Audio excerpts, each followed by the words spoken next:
Customer service, done right, can be your company's single biggest competitive advantage. Welcome to the Customer Service Revolution. Join customer service authority and best-selling author John DiJulius as he interviews leaders who are revolutionizing their industries. This is more than a podcast, though. It's a movement. The Customer Service Revolution is a radical overthrow of conventional business mentality designed to transform what customers and employees experience. If you're a revolutionary customer service leader who's ready to stop competing on price and obsessed with building a brand that people cannot live without, this podcast is for you. Welcome to the Customer Service Revolution podcast with John DiJulius. This week, John brings back Arnie Malham, an experienced entrepreneur with a culture-first mindset. Arnie has had 3 successful business exits, has written a best-selling book on culture, and has delivered his sometimes uncomfortable message on leadership to thousands of entrepreneurs. Arnie is an expert in creating world-class customer service cultures. He is the founder and CEO of BetterBookClub, which helps companies build a strong culture that attracts and rewards those who seek personal growth in organizations. In this episode, you'll learn if it's worth doing wrong. Give yourself and your employees permission to fail. How to find your culture. If it's going to be successful, it has to be sustainable, scalable, and personable. If you don't grow the team, you can't grow the business. Upstream communication is just as important as downstream. If you don't celebrate the milestones, neither will anybody else.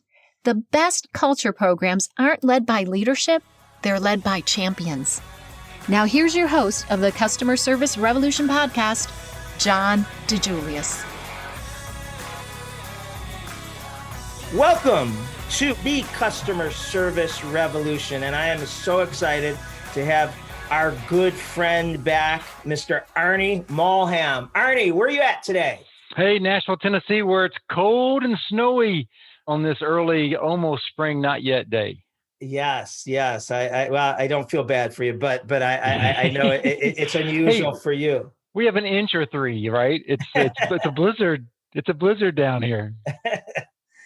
Arnie, it is great to have you back. Arnie was one of our top, highest rated podcasts last year ever. So we wanted to bring him back and get caught up with what's going on, what he's been doing throughout the pandemic, and what he sees the future to be. And Arnie is the culture guru, and he wrote a book, Worth Doing Wrong.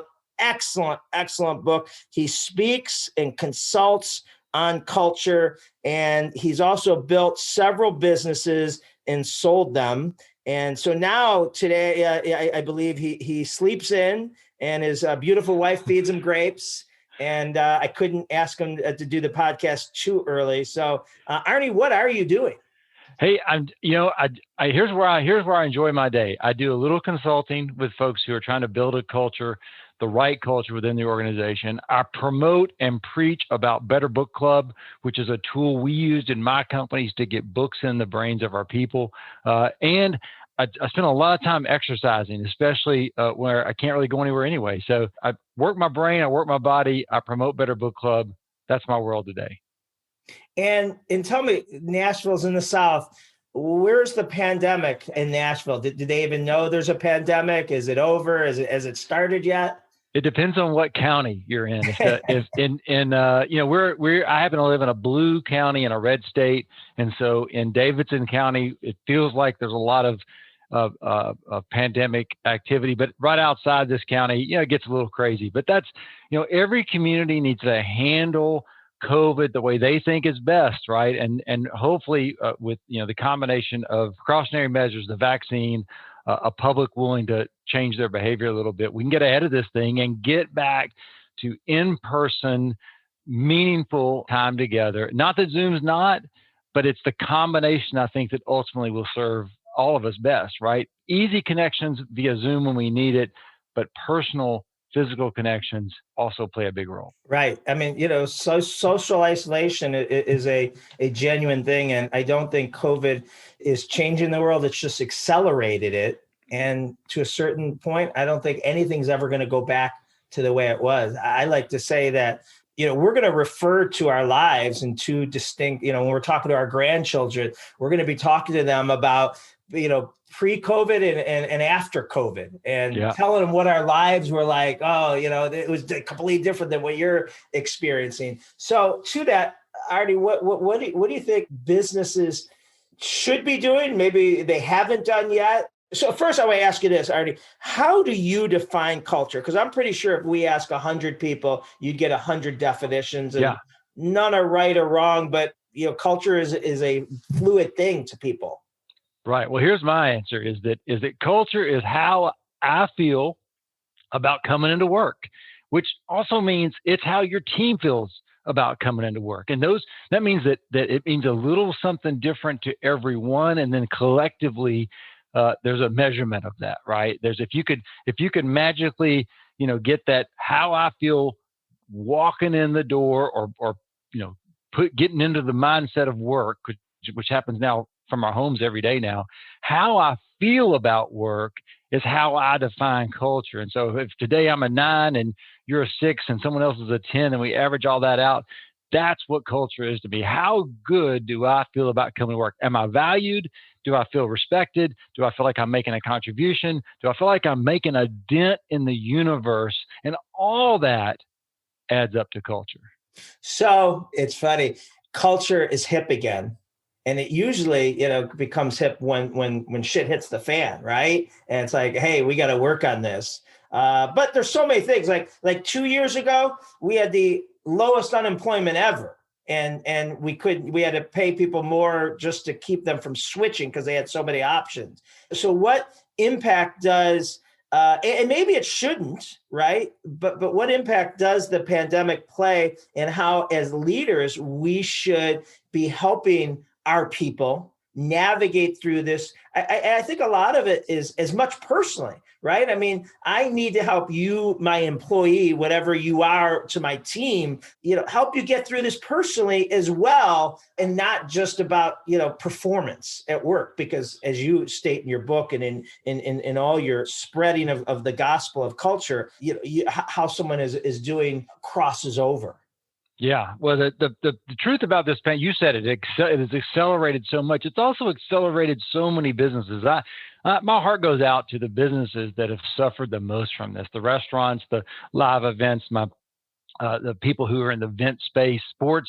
There's a lot of folks that there's just wasn't a chance to figure this out. Like, survival is success here. But there's other businesses where this is actually accelerated success. They're doing more. I got friends, entrepreneurs across the country, doing more business than they've ever done, right? This is not, it's terrible, but for business, it's been great because it's accelerated the things they're already doing well. And so whether you have time, like you go, like I got an extra 3 hours a day now because I can't, my reboot only gets me to survival, or I'm the busiest person ever. Both are good reasons to work on culture in different ways.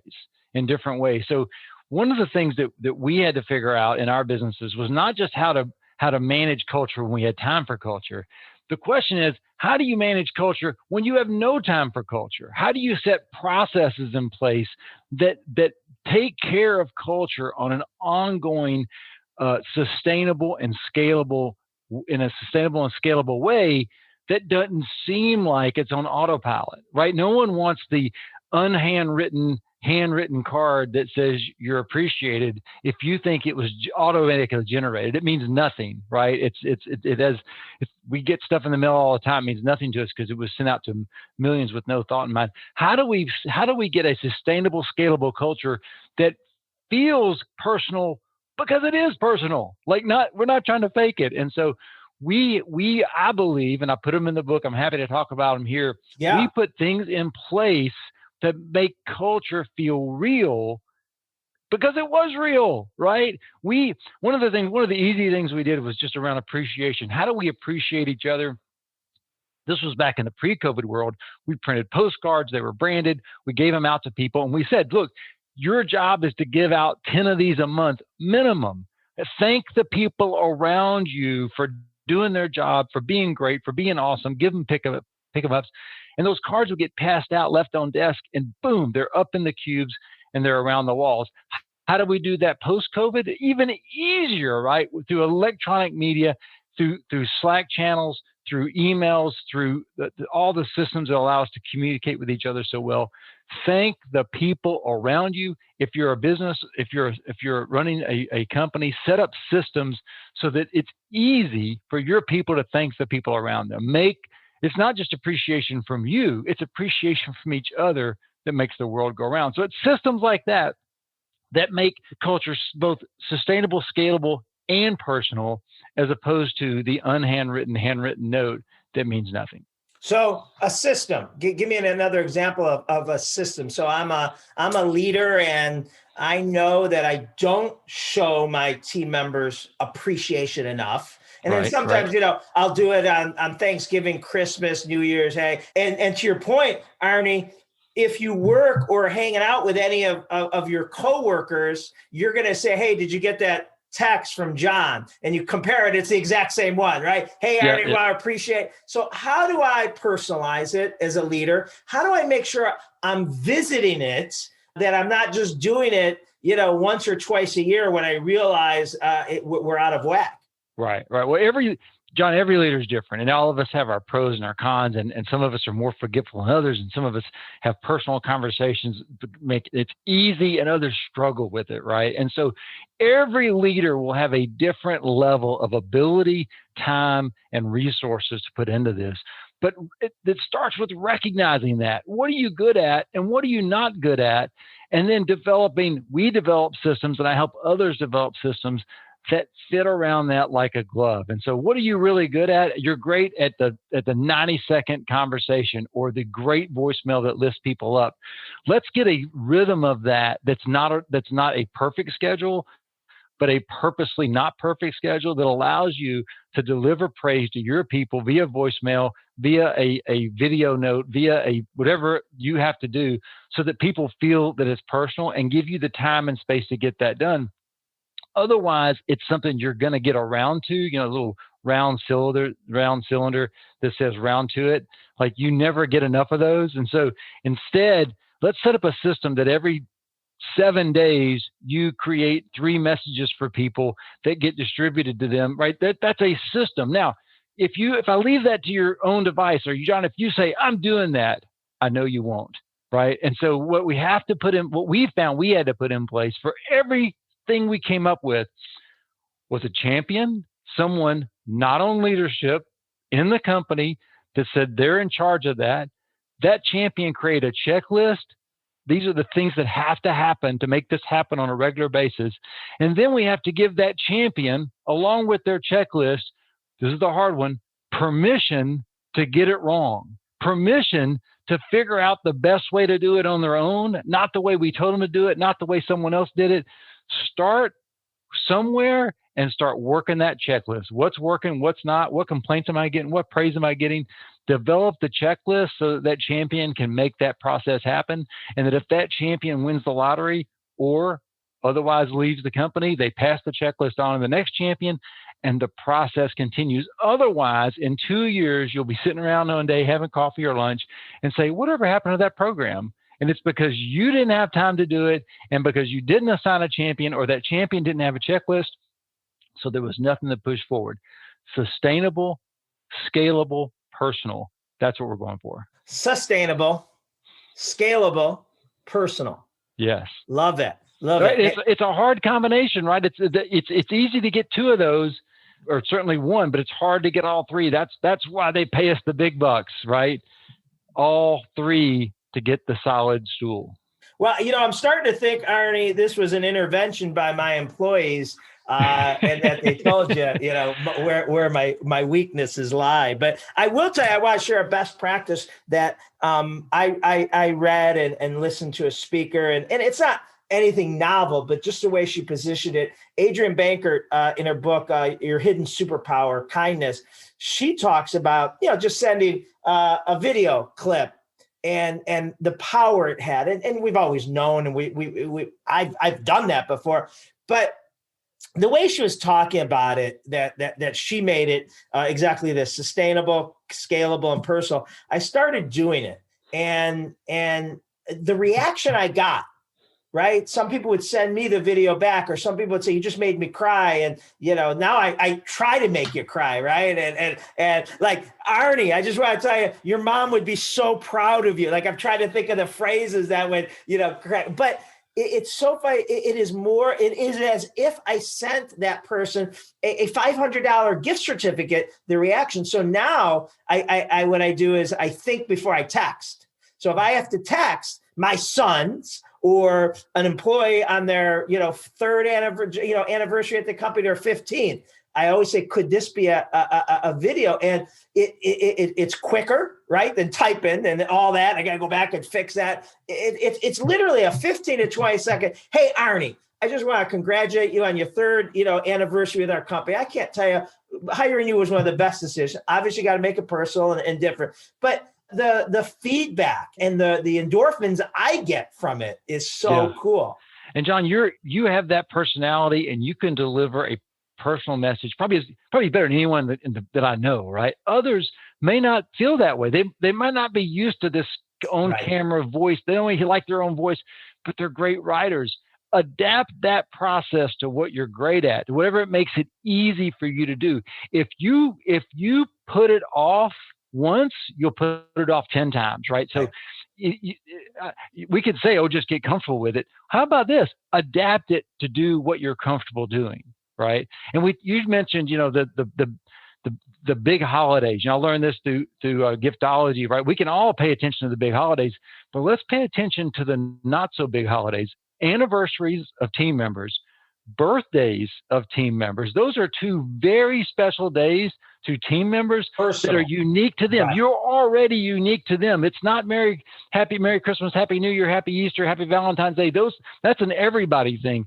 People's birthdays are their own, their anniversaries are their own, and it's a chance for you to step up with a system, with a champion, with a checklist to make those opportunities special. And the 1 year anniversary is big. They're all important. 1 year is big. 5 years is huge. Like, we can't screw that up. That's the 10,000 hour mark. That's when someone has reached their point of potential, when they're probably thinking, I've been here too long. And you're probably thinking, you're so valuable.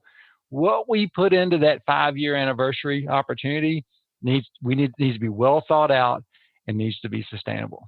So what do you think about scheduling this? Like, every Wednesday at 8 a.m. And even if I don't do it at 8 a.m., hopefully it's on there that, I get done. This concept of bundling time so that you are able to focus, multitasking is yesterday's word. Focus is today's new word. And so whenever you can perform that task on a regular basis is when it's going to get done. And it on a list somewhere, it'll keep getting bumped out. Right. It'll potential to keep bumped away. Focus is the key, and I would highly recommend that.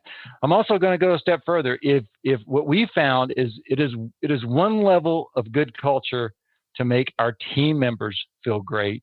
It is a whole nother level of good culture to make our team members' families feel great. And there's so much opportunity. I'm stealing everything I say from someone, mostly from you, but it's their spouse, their significant other, it's their kids, it's their parents. In a lot of ways, what we can do for them has huge impact on our team member. And so there's birthdays there's special days for all those people that if you're doing your Ford right, about, right? Your background checks, you have a chance to put a system in place that can just put a smile on your team's face that makes a difference. Well, hopefully my employees aren't listening to this. I have something that I'm dying to do, and you remind me of this. So we had our last company get together.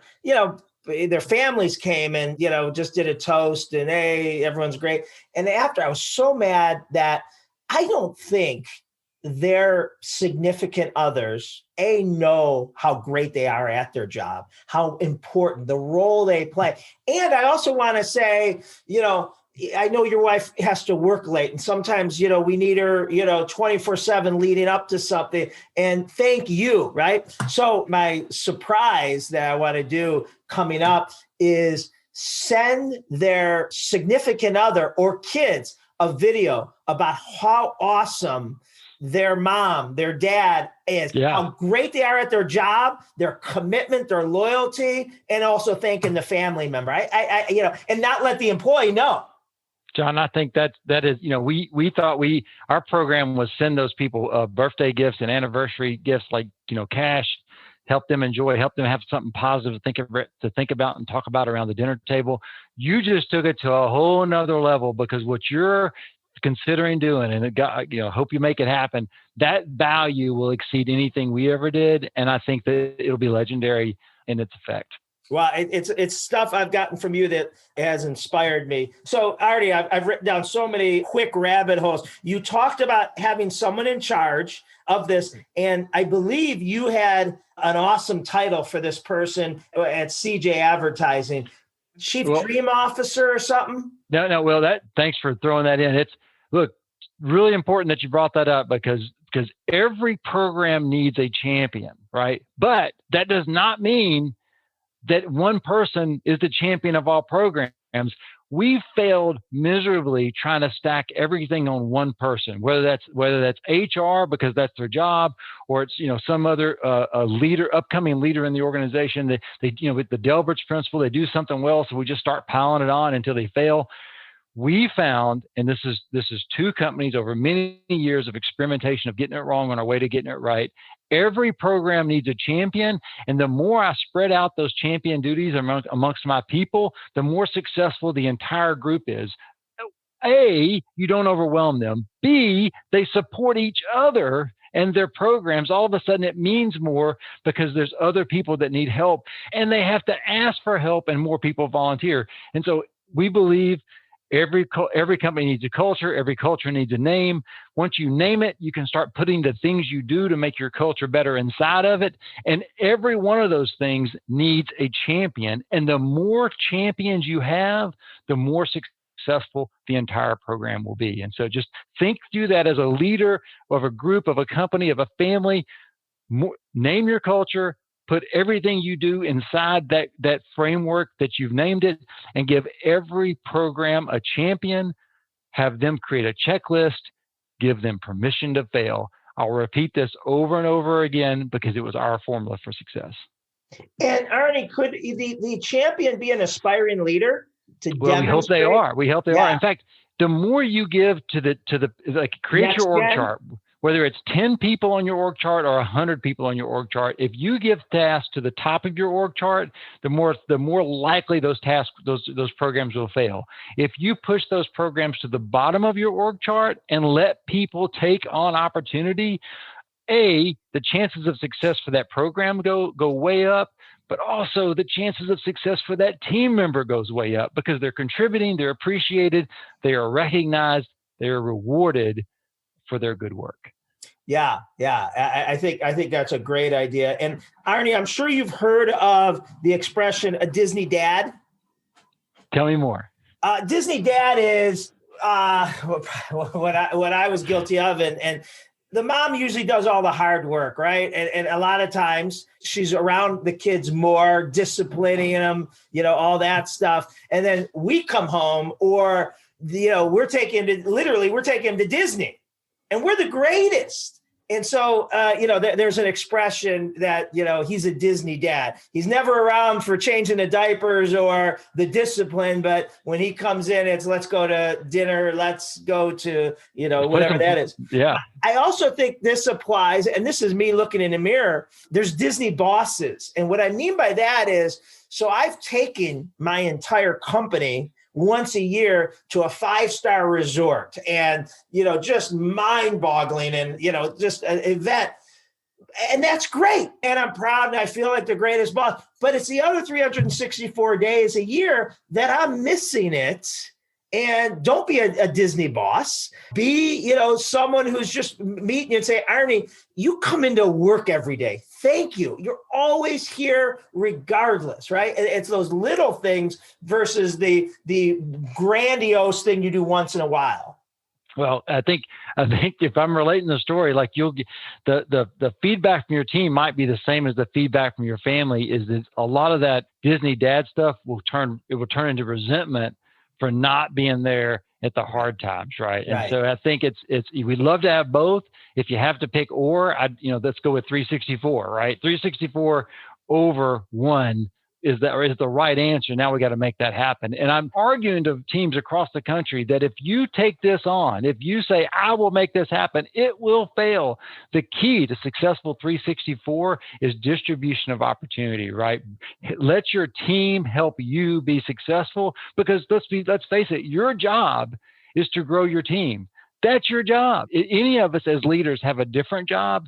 It's only a matter of time until our only job is to grow our team. And how much we grow our team comes down to how inspired they feel, how respected they feel, how appreciated they feel in your work environment, which is the culture you created, right? Which is back to the definition of culture. How do you feel about coming into work? Average with how everyone on your team feels about coming into work. And until that number is solid and up, you don't have the culture that you and your people deserve. Culture reflects leadership. I've heard that somewhere. It's crazy. We won't get into that whole story because we've told it before, but your 3 words that changed my life halfway through my business tenure that have become the backbone of everything I preach right now. You have right now the culture you deserve. It's up to you to make it better. Are you interested in improving your company's culture? Contact Claudia at thedijuliusgroup.com to find out how we can help you create systems to build a world-class culture in your organization. I am assuming our listeners, and we have a lot of new listeners since the last time you were on this podcast, are knowing what your book, Worth Doing Wrong, best-selling book, phenomenal book. And that's where all my ideas have come from. That's where my ideas of kind of the don't be a Disney boss and focus on the 364, which we've kind of themed today. But so everyone has a better understanding. Besides, they got to go out and get the book, and we'll have a link to the book, how to get it in the show notes. But let's talk about what worth doing wrong actually means. Yeah. On the book itself, which is the title of the book, here's what's great about it. On this show, we're talking high level. It's easy to be a boss at high level, but in the book are the details. These are actually the programs we did. This is where they went wrong. This is how we fixed them. This is what a checklist looks like. This is what onboarding looks like. This is what the programs were called. This is where, all that's in the book. And it's a very thin book, and it's got pictures. So there's no excuse, and it's available through audio, and you can just listen whenever you're doing other stuff. So it's full of ideas. And so I highly encourage it, because otherwise we're just going to glance over the top. You'll say you'll do it, but you never will. This will put you in a position to actually get it done. At the end of the day, every program in there is to help a leader build a culture that they enjoy with a team that can rock their business forward. And I like to say, if you can't grow your team, you can't grow your business, right? That every business has a bottleneck. It's always at the top. It's always the boss, the leader, the person who thinks it's their job, because it is. But their job's not to grow the company. Their job is to grow their people, and their people will grow the company. The number one way we found to do that is through getting knowledge into their brain so that they can be the best people they can be. John, how do you and I learn? We learn through the experiences of others. We read books, we hear speakers, we listen for concepts that can help our business. And that's what we need to do for our people. Create concepts that help our people become the best first humans they can be, spouses, parents, healthy, productive human beings on this planet. And if they're productive, great, healthy human beings, they can be great team members for our business, and our team can grow. And the customers benefit. They prefer it.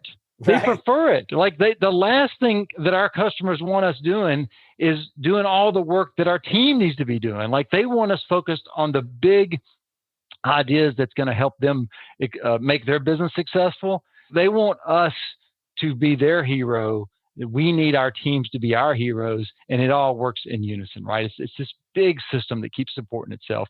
But our number one job is to grow our people. And if we grow our people in the right environment and we set the vision the way we want to go, they will help us get there if they think we care about them, right? And so all this comes back around to systems that are scalable, sustainable, and personal, that allow us to care and truly nurture our people towards success so that they can care and help us reach our goals. It's platitudes and preaching, but it works.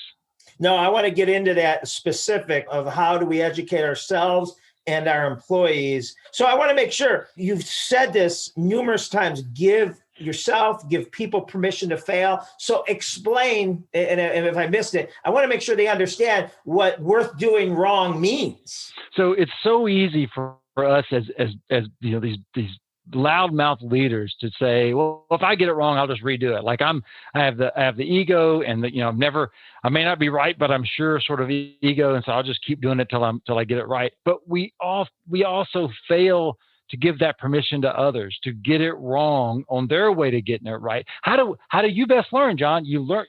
How do you find your way around the city? You get lost, you find your way. How do you figure out how to change the tire on your car? You do it wrong until you get it right. How do you figure out how to run a business? You get it wrong until you fail or you get it right. But we don't extend that to our teams. We want to micromanage it. We want to tell them exactly what to do. We want to not even give them the project because we think they're going to screw it up, right?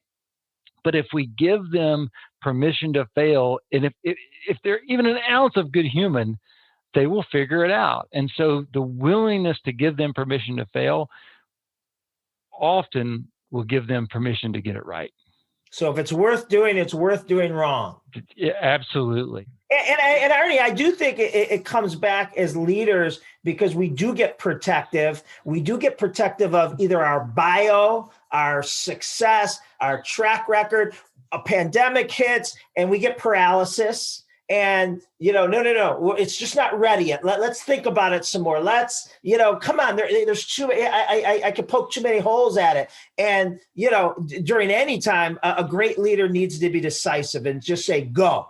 And then we'll fix it as we're going. But I've gotten like that, well, what if I fail? What will that say about me? I won't be considered. And that is, it's so wrong. And to all your points, we got to do it. If we think it's the right direction, don't wait till, you're ready or you'll never take the training wheels off. It's only going to accelerate just the same way this pandemic has accelerated so many businesses, so many thoughts, and so many opportunities. Again, mindful of those that it's hurt the most, but for a big portion of society, it's only accelerated success and progress, and it's because of failure, not because of success. And so it's the same process. Our teams will learn faster if we give them permission to fail. Now, I also think we have to arm them with as many experience, like we learn from experiences, right? Wise men learn from their own experiences. Really wise people learn from the experiences of others. And one way to do that is to expose them to lots of thought leadership. There's two ways to do thought leadership. In this day and age, we can tune into a Zoom, a webinar, a podcast like this. We can listen and learn often. We also need time for our brains to process. Just like deep sleep, we need to take information and think about it. My number one way of doing that is through reading. My team's number one way of doing that was through reading. And so we wanted our team members to read books so they could learn from the experiences of others. And the project I'm focused on at least half my time these days is this concept called BetterBookClub. What's funny about BetterBookClub is it's not a book club at all. It's simply a way for businesses to recognize and reward their people for the reading that makes them better humans. We talked about this earlier. How do we make our team better? We make them better humans first. They become better people. They become better teammates. Reading has changed the way I approach the world because it's not what I read. It's not a synopsis of a book. It's not me reading a 12-page synopsis of a 300-page book, which can be alluring, right? But it's how I think when I'm reading the 300 pages. It's other ideas I have. It's ideas like that come when you're in the shower, not thinking about it, and boom, you connect the dots. Change happens for you, your family, your business, your company. That's what we're trying to get to with Better Book Club. Recognize and reward reading, not of the same book, but of different books, so that everyone gets a chance to build their path, their journey, and their success one book at a time. I love this. And the Better Book Club's been around for probably almost a decade now. It has. And we worked out all the kinks in my companies. We started it because I was doing what all bosses do. I read a book and I went, oh my God, everyone needs to read this book. I go buy 20 copies. I hand them out. My people look at me like I've got four heads, right? Which like they don't.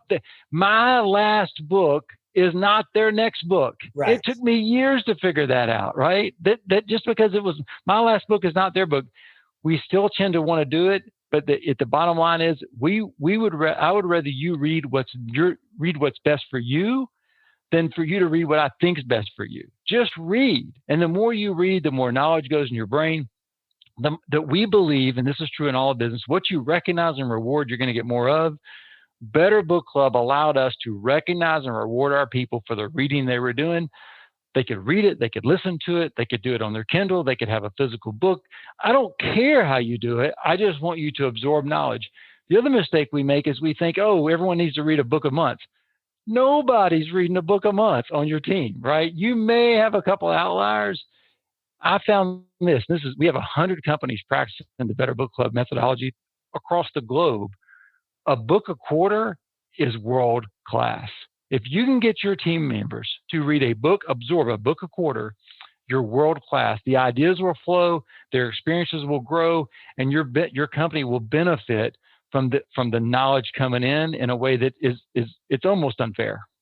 So I got so many affirmations to this, and a huge proponent of the Better Book Club. I want to talk about what that specifically looks like. But I have a report that goes out to all my leaders, and it should go out to all employees, but they literally have to fill this out. One of the questions is, what are you consuming? And it's exactly that. What are you reading? What are you feeding your brain to make sure no one is smarter than you at your job, whatever that looks like? There's also, today, spectating is the new cancer, okay? And we all got a 25th hour in the day in the last year. But what are you doing with that hour? Are you sleeping in? Are you watching, a couple more binge watching? And listen, I have no problem with any of that. I do it too. But watching other people sweat, watching other people's drama versus, getting out there, exercising and listening. So I say this, I want to be the Joey Chestnut of customer experience. Do you know who Joey Chestnut is? Tell me more. Don't? Oh my God, he's a legend. 7-time world hot dog eating champion. He's on ESPN every July 4th, and he eats like 80 some hot dogs in less than 5 minutes, right? And that's what I mean by I want to consume so much. I want to be the Joey Chestnut of my topic that you don't ever think there's anyone that could know more. And so how do I do that? So it's listening. And I did everything wrong, right? And it's not wrong, but there's moderation. So I watched every episode, every season to Breaking Bad and all those. Listen, they were entertainment. They killed time. But what they didn't do, Arnie, is they didn't inspire me, right? I didn't want to go cook meth in my basement. I didn't, none of the characters were someone that made me want to be a better husband, father, a leader. So I replaced them. I love biographies. And so since the pandemic, I've listened to Elon Musk and Howard Schultz and Richard Branson and Michelle Obama, anyone I can get at. And those are 10 times to me more exciting than the Netflix series because of where they came from, what they've overcome. Shoe Dog. Did you ever read his book? What a great, nobody wants to go, well, let me go here, that you hit a genre in your knowledge absorption where you're on this trend right now, right? Biographies, and I can learn from the experiences of others, and you're becoming a better human being because of that. That doesn't mean it's right for me. Right. Some people love books that are parables, right? The great Ken Lencioni books where they tell a story and you learn from the story. Other people hate those. Just tell me what you need me to know. Like I want more of a textbook. Everyone's got some people like to listen. Some people like to read. Everyone's got a different path. What we found great about Better Book Club is that there's a dashboard that says, here's what I'm reading. Like, so you can at a glance see your team, what they're currently absorbing, what's currently going in their brains, right? Also, if you ever wonder who's read a book, you pull up the book, it tells you everyone on your team that's read it. If you're wondering how an individual person is doing, you pull up their profile, you get to see their library. So it's all cross-referenced. The other thing it does is that no one wants to be the only person at a conference, right? Think about the great conferences that you put on, and just think about the single person out in the audience who's listening to all these speakers. They don't want to be there. right? They want to be there with a crowd. Community. And what Better Book Club does is it puts everyone into the crowd and it says, here's what everyone's doing. So now it's much easier for me to A, share what I'm doing, and B, want to participate in the conference, right? The conference of learning that's going on in your company, big or small. It works the same, but it's a bandwagon effect. It actually proves out the point that not everyone reads and absorbs the same thing, and it allows diversity, both in terms of visible diversity and what people are reading, but also proof of that we all learn differently. And that's exactly it. And there's more time than we realize. I mean, I like to listen to audiobooks. When I go grocery shopping now, the cool thing is I have to wear a mask. I put a hat on, so no one's saying hi to me because they don't recognize me. So I have my earpods and I'm listening, to the book. I can't wait to get back in the car to see what happens next. And you're right. I may be learning about what they're talking about, or they're stimulating other thoughts on how that applies to my life, my business. So none of us can recite all the right. things that were in every book, but we know when those aha moments come, and that's what reading unleashes. Whether you're listening, whether you're reading with your ears or your eyes. And the other thing I'll throw out, John, is that I think that a trend we're going to see. I think Seth did this. Audiobooks are going to sound more like podcasts. They're going to be highly produced. There's going to be a much higher bar of entertainment level on audiobooks, which is just going to expand the audience. And so I think we'll see that trend coming, where some people are always going to love the tactile reading physical book. But I think that what podcasting and this electronic acceleration has done of the pandemic is it's going to accelerate the entertainment value of listening to books, which helps a lot of people get through stuff. So if I'm a leader, and we all agree that from a distraction standpoint, an education and motivation, we need ourselves, our fellow leaders, our employees to be consuming. I don't care what it is. It could be, like you said, it could be a fiction. It could be a John Grisham novel. It could be something, about running their first marathon or being better at customer service. All of it is critically important. Tell my listeners how the Better Book Club helps streamline that, make it easy, and builds that community within my company. I'll just take it back, and we've been all over the board on this podcast. You and I could talk for 8 hours straight and never run out of stuff, but we developed it. We did it wrong until we got it right. And what we think Better Book Club now is it's scalable, it's sustainable, and it's personal. Everyone has their personal profile. It's not about everyone reading the same book. The system keeps up with everything. It's tied to Amazon. And so if the book's on Amazon, it's there. People say, how do I get books in? It's all crowdsourced. The most popular books are both shoved to the top in your company, and they're also for the entire nation that is Better Book Club. The most popular books get preloaded. It's become a fantastic system for companies to make absorbing books part of their people improvement program. And of course, the people improvement program becomes the company improvement program that works so well. It costs very little. The return is huge. No, I mean, so many of my clients use it, rave about it. That's why we've been using it and recommending it for as long as it's been out. And it is just a great tool. And there also is a FOMO factor there. There's positive peer pressure when you're seeing all the talk about whether it's, 3 people just jumped on the bandwagon of this book, or back in the day when we sat in the break room and I couldn't have a dialogue because I don't know what you're talking about because I'm not. So there's that too, of fear of missing out, and how articulate people are coming. I tell people all the time, I mean, it makes you so much more concise and articulate on any topic that you want to be. So how can people find out more about the Better Book Club, Arnie? Hey, it's fun to say, betterbookclub.com, betterbookclub.com. You'll see, there'll be explanations. There's other companies that are using it. We're global in terms of our reach. Check it out. And I'm more than happy to jump on a call with any leader, anybody who's willing, who wants to put this into place and explain step by step how to make this successful in the company. Number 1, the leader's got to embrace it. Number 2, there's got to be a champion. Number 3, it can't be only these books, right? Open up your mind to everything that can improve your people's lives. And with those very, very broad guidelines, Better Book Club can be successful in anyone's company. And we have the links to Better Book Club, Worth Doing Wrong, Arnie's social media links, and all that. And then, let's wrap up with, what are you seeing as a consultant in the culture, as a speaker in the culture space? What are you seeing today? I believe one of your mantras is to help people find their culture, right? Yeah.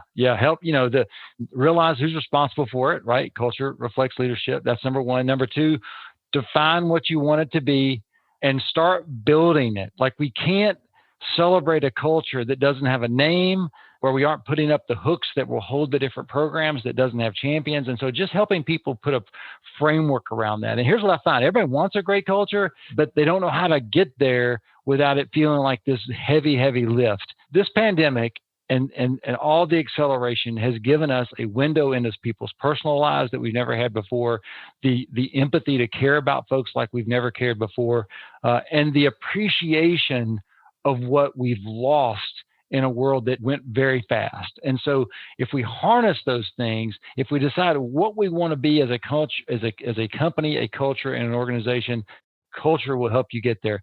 Ideas are great, right? With that in a quarter won't get you a cup of coffee.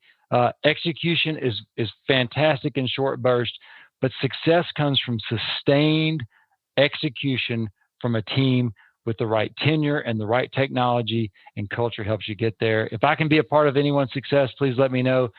Grab the book. There's tons of ideas to throw into place. And at the very least, realize culture reflects leadership, and you, my friend, are the leader.